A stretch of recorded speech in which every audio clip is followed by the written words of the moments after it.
Reka tubifurize kugira igitondo cyiza, igitondo cy'umugisha mwese mukurikiye kandi mukaba munakomeje kubana natwe hano kuri Shema Anarctique. Turi mu masaha ya mu gitondo, turi ku itariki 26 z'ukwezi kwa munani umwaka wa 2026. Ndabasuhuje kandi yemwe bahaye ikaze irambuye cyane mu biganiro byacu ndetse n'amakuru yacu ya buri munsi. Munyemerere turebere rimwe amakuru na byinshi cyane bikomeza kugenda biyavugwamo. Ni muri teritwari ya Masisi niho tugiye kuyahera. Tugiye kurambura page zikomeye cyane, tugiye kugaruka ku makuru menshi cyane na byinshi biyakubiyemo.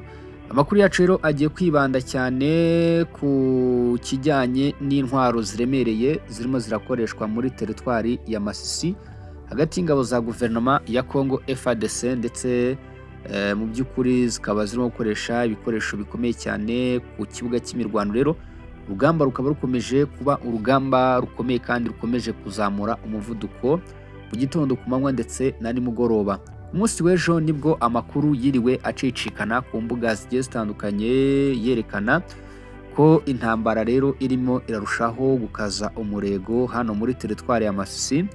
Inyeshyamba z'umutwe wa M23 zagabye ibitero bikomeye cyane ku gace bita Katoyi kari kamaze iminsi kigaruriwe n'imitwe ya Waza VDP ndetse n'ingabo za leta ya Congo FARDC.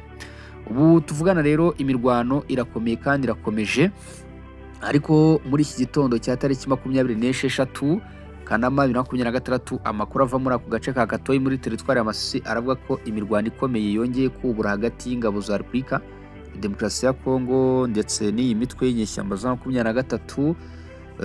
Kugaba ibitero kw'inyeshyamba za 23 ku munsi w'ejo ntago byigeze bizihira, kuko zagabye ibitero zishaka kwigarura iyi Katoyi, igice rero cy'ingenzi cyane ku mihanda ihuza Masisi ndetse n'ibindi bice bikomeye nka Goma.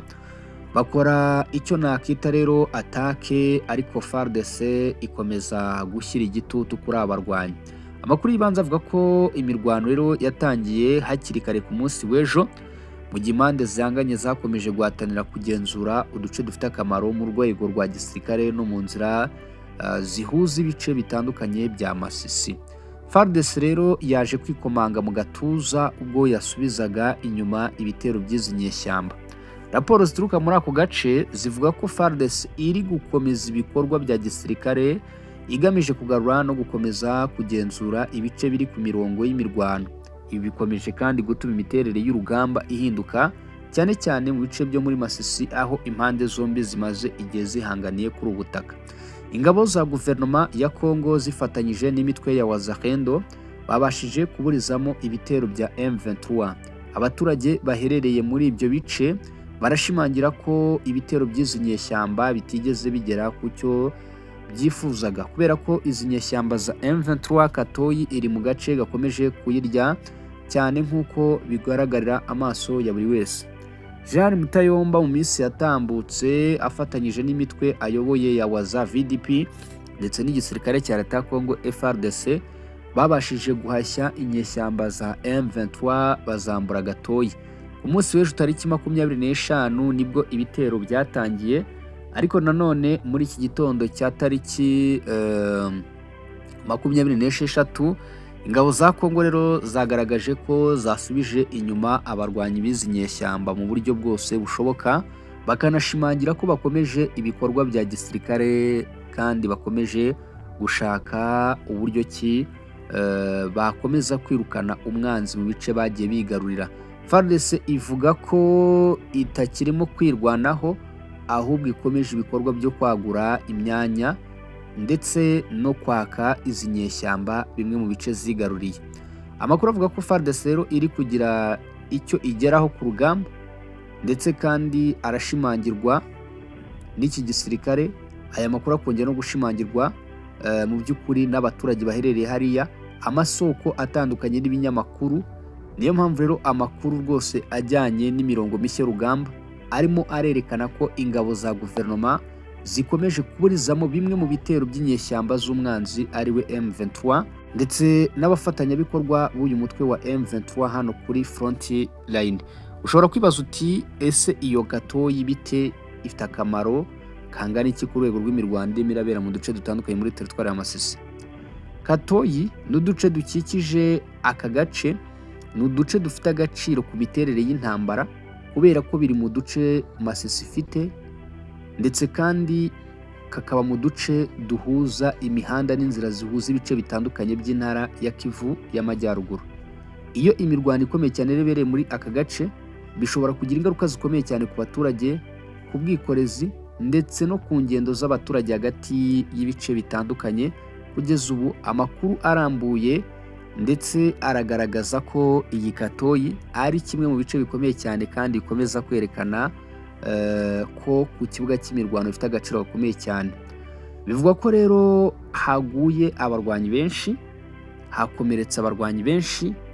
Bivugwa ko kandi imirwano yabereye muri ibi bice yaje gusiga inkomere nyinshi ku ruhande rw'inyeshyamba za M23 ndetse no ku ruhande rwa Kongo. Rero urumva ko nabo bahanganaga baje kugira inkomere. Ubu rero nubwo bitangazwa ko FARDC yamazije gusubiza inyuma ibyo bitero byari byagabwe n'uyu mwanzi ariwe 23 ku ruhande rw'ingabo za guverinoma, biravugwa ko kugeza amagingo aya ngaya imibare itaratangazwa cyangwa se ibyangirikiye ku kibuga cy'imirwano. Ariko nyine niba umuntu agabye igitero akabasha gusubizwa inyuma, urumva ko haba habayeho igihombo gikomeye cyane kubera ko biba bisobanuye intsinzwi ikomeye cyane. Imirwano mishya rero muri Katoyi irimo iraba mu gihe intambara y'uburasirazuba bwa Kongo ikomeje kugira isura ihindagurika. Impande zombi zikaba zikomeje kugerageza gukomeza imyanya yazo, kugira ngo FARDC n'abafatanyabikorwa bayo barimo barashaka kongera igitutu ku birindiro bya M23. Abasenguzi b'umutekano bo barimo baragaragaza ko muri iyi ntambara nk'iyi ngiyi harimo haragenda hagaragaramo impinduka zidahita zisobanura neza intsinzi ya burundu, kubera yuko isaha ku isaha abasesenguzi bagaragaza ko n'ubundi izi nyeshyamba zakongera kwisanga zigabye ibitero hano kuri front line mu gihugu cya Repubulika ya Demokarasi ya Kongo ndetse kandi teritwari ya Masisi by'umwihariko muri aka gace ka Katoyi. Ariko ubu tuvugana muri aya masaha igisirikare cya leta cyabashije gusubiza inyuma izi nyeshyamba z'umutwe wa M23 nk'uko amakuru aturuka muri ibyo bice akomeza kugenda abivuga ndetse anabigaragaza. Abaturage rero nibo bakomeje kwishyura ikiguzi cy'ubuzima usibye imirwano hagati y'impande zihanganye. Abaturage rero bo muri Masisi bakomeje guhura n'ingaruka zikomeye cyane, ingaruka z'umutekano. Imirwano irimo iratuma abaturage bahunga, imirimo yabo rero yahagaze ndetse ubuhahirane bwahagaze mu bice bitandukanye. Ibi rero bikaba birimo biragaragaza ko ibikorwa bikomeje kudindira. Amashyirahamwe y'ubutabazi, imiryango iharanira uburenganzira bwa muntu rero ikaba ikomeje gusaba ko impande zose zigomba kurinda abasivili no kubahiriza amategeko mpuzamahanga agenga intambara kugeza amagingo aya ngaya. Urumva rero n'ubundi nk'uko mpora mbibabwira, victime muri uru rugamba aba ari umuturage. Icyo ni ikintu kigaragara amaso ya buri wese rwose. Victime mu ntambara ubundi ni umuturage. Uburasirazuba bw'igihugu cya Repubulika ya Demokarasi ya Kongo mw'abantu mwe, abaturage babutuyemo barababaye cyane. Ubona ko abaturage bakomeza kwibaza uburyo cy'ubuzima bwabo buzongera gusubira ku murongo. Ubona ko abaturage bakomeza kwibaza ni iki kizakorwa kugira ngo twongere kwitwa abaturage b'igihugu cya Repubulika ya Demokarasi ya Kongo. Donc ugasanga rero bibaza aho biva n'aho bijya. Intambara rero zikomeje kubashyira mu kaga. Icyo kintu cya mbere ugomba kumenya aho ngaho. Urugamba rurakomeye kandi rukomeje kugenda rwiyongera ku manywa, mu gitondo ndetse na nimugoroba. Abaturage bakaba bakomeza no gusaba ko hagira icyakorwa kugira ngo amahoro arambye hano ku butaka bw'igihugu cya Repubulika ya Demokarasi ya Kongo mwuka byaramwe aboneke, kubera ko nibo bari mu kaga, kubera ko nibo bakomeje guhura n'akaga gakomeye cyane. Ni imirwano rero iri kubera mu gace ka Katoyi muri teritwari ya Masisi. Iragaragaza ko ikibazo cy'umutekano muri Kivu y'Amajyaruguru gikomeye kandi gikomeje kubaho, ndetse n'ubwo hakomeje imbaraga za diplomasi, ubuhuza bugamije guhagarika imirwano. Ariko iyi zone nayo irongera kwerekana ko mu by'ukuri iki biganiro cyo ari ikintu rwose gikomeje gutera urujijo ndetse n'impungenge, kubera ko intambara yo irimo irarushaho gufata intera iri hejuru cyane hano ku butaka bw'igihugu cya Repubulika ya Demokarasi ya Kongo. Kugeza ubu rero icy'ingenzi ni ugutandukanya amakuru yemejwe n'ibirego bitaremezwa, kuko mu gihe imirwano imirwano ikomeje, amakuru yo ku mpande zombi ashobora gutandukana cyane cyane mu gihe nta mibare y'abahitanywe n'imirwano, nta cyari cyatangazwa kuri buri ruhande. Tuba tugomba kubarengerezaho ikintu kibabwira ngo ubu tugiye gukomeza gukurikirana situwasiyo y'ibirimo birabera mu burasirazuba bw'igihugu cya Repubulika ya Demokarasi ya Kongo, by'umwihariko muri iyi zone ya Katoyi. Ubwo niho tugiye kugenda dukurikirana situation.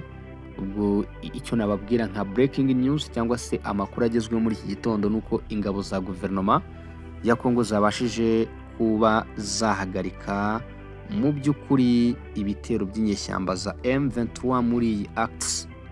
Uruhande rwa Wazalendo rero bo baratangaza ko bakomeje ibikorwa bya gisirikare kandi bakomeje gusubiza inyuma cyane abarwanyi b'inyeshyamba za M23 kugira ngo bataza kongera kugaba ibindi bitero muri iyi zone. Icyakora dukomeje kubabwira ko hari ibimenyetso by'uko imirwano ishobora kongera kugaruka kuri uyu murongo wa Katoyi, umurongo w'urugamba muri teritwari ya Masisi ukomeje guhinduka, kandi ikibazo cy'umutekano muri burasirazuba bwa Kongo kikaba kirimo kiragenda cyiyongera, ntabwo igisubizo kirambye cyari cyaboneka. Hagati aho ngaho rero icyo nakwizeza wowe uduteze amatwi tugeranye kuri uyu munota nuko ngiye gukurikira buri situation ndetse n'amakuru mashya ari buze gukomeza kugenda atugeraho.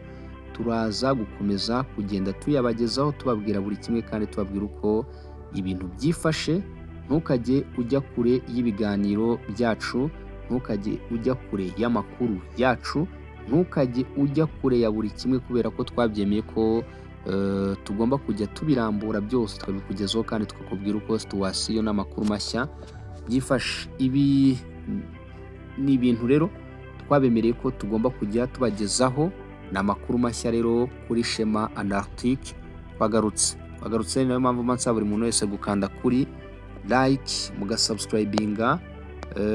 Abadukurikiye rero murabyumva ko twiyemeje kubagezaho amakuru ariko tubinyujije ku mirongo yacu ibiri, ibivugwa News Info ndetse na Shema Anarctique. Mugire ibihe byiza, igitondo cyiza cy'umugisha mu bice bitandukanye muherereyemo. Ndakomeza gukurikira amakuru yose, ndakomeza kubagezaho byinshi cyane. Mwese muduteze amatwi kandi mukaba mukomeje kubana natwe. Murakoze cyane, murakarama.